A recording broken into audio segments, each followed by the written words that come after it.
The first part in truly creating a new personal reality is overcoming your present personality.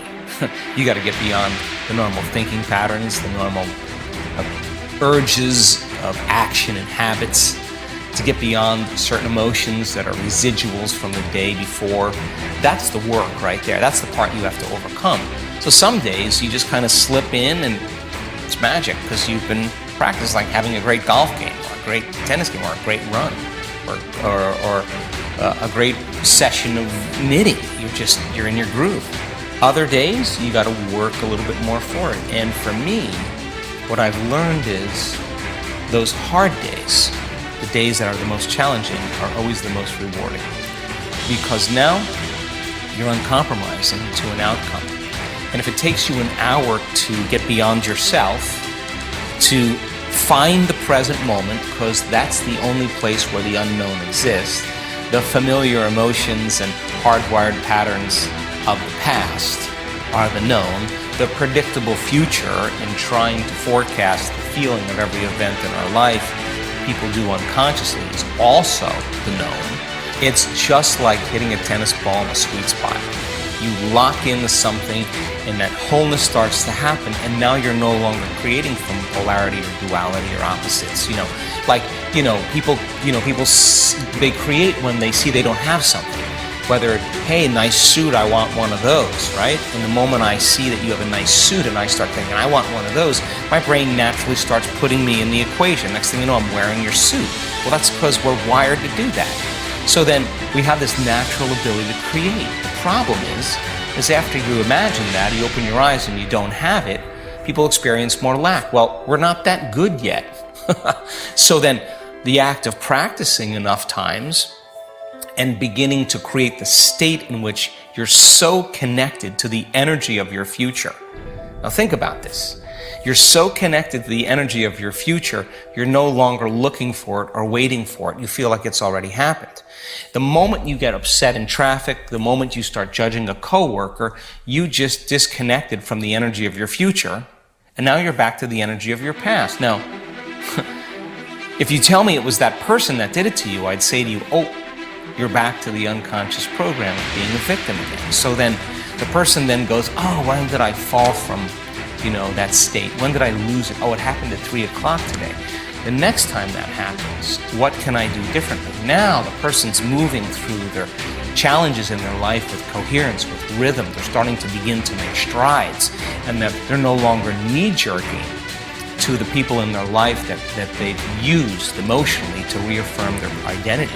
Now this is the work because you look around to see if anybody's doing it, and you don't see anybody else doing it. It's kind of this kind of lonely moment where you're realizing that I'm the only one doing this. That's that kind of moment that you realize that nobody understands you but you, right? And you can't even ask your friends for their opinion because they're going to give you their opinion based on their own experiences.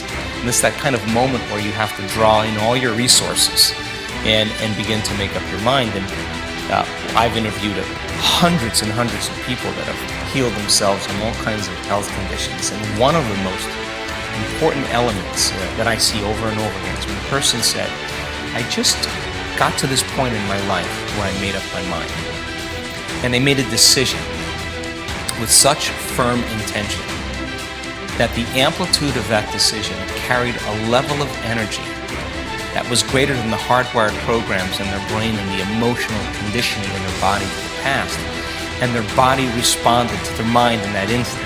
And the stronger the emotion, or the stronger the intensity of that energy, the stronger they felt that energy, they came out of the resting state, the more they paid attention to the choice they were making. People wake up in the morning and they don't feel anything, and all of a sudden, their brain is a record of the past. They start thinking about all their problems, and those problems are memories of certain people and objects and things at certain times and places.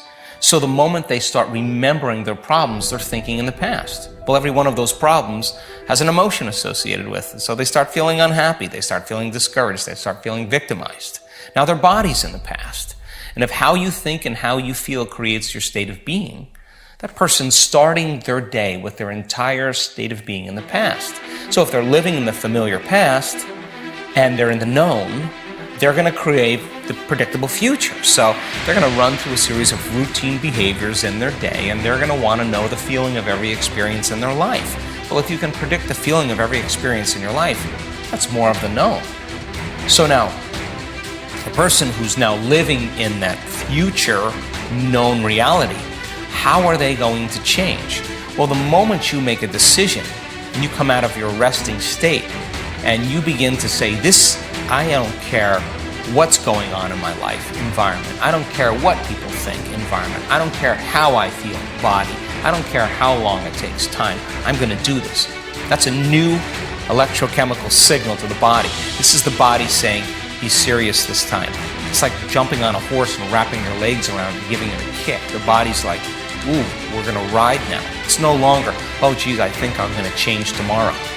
This is a strong signal, and that becomes a long-term memory. That moment defines the person. So then the stronger the emotion, if the emotion of inspiration is greater than the emotion of suffering from the past experience, the stronger the emotion they feel, the more they pay attention to the picture in their mind. We could say they're remembering their future, and they're beginning to brand that circuitry in their brain and send a new emotional signature to their body. And in a sense, they're creating a coherent, clear intention with an elevated, coherent heart emotion, and now they're broadcasting a whole new signature, and that's dropping a big stone in a very placid lake, and here come the waves.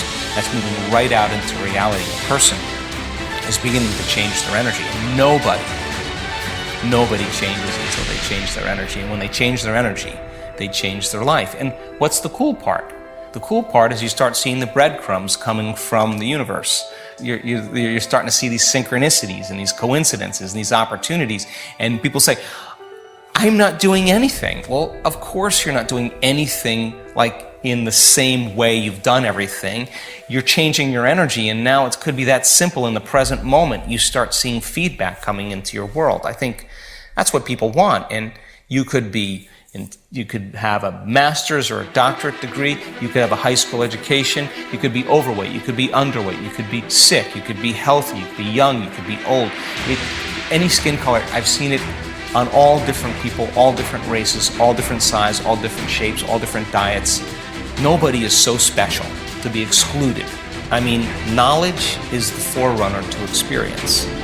So I now know that if you give people the right information, science is that language, and you can combine the quantum model and neuroscientific model with neuroplasticity and neuroendocrinology and psychoneuroimmunology and epigenetics and electromagnetism and all those wonderful different branches of science and build a new model of understanding.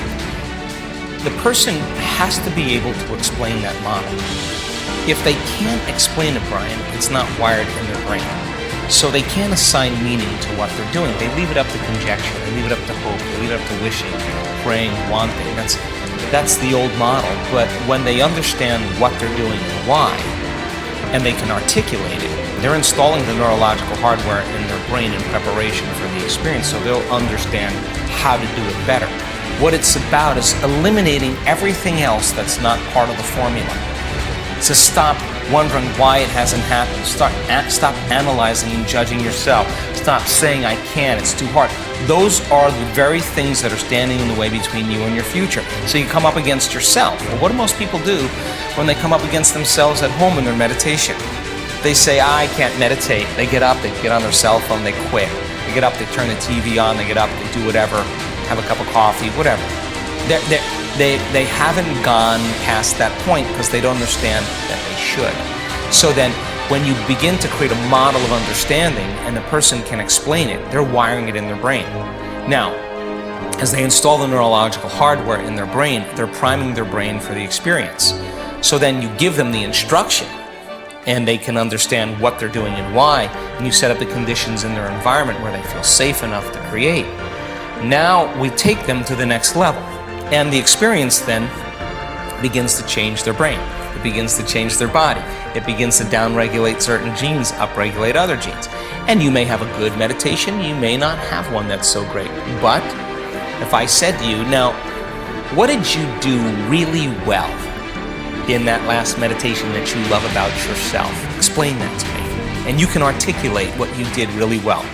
I guarantee you, when it comes time to do it again, you'll do it again. Then if I said to you, if you had another opportunity to do it again, what would you do differently? What would you bring? What would you improve on? What would you work on? And if you can articulate that, I guarantee you, you're going to become conscious of those unconscious things that you were once unconscious of, and now you're going to go a little further. And when you stretch a person a little further past that point where they normally stop, that unknown, that's where the magic happens. So in the beginning, you step out into the unknown, it feels uncomfortable. But if you keep applying what you're learning, we've seen this over and over again, and for years now.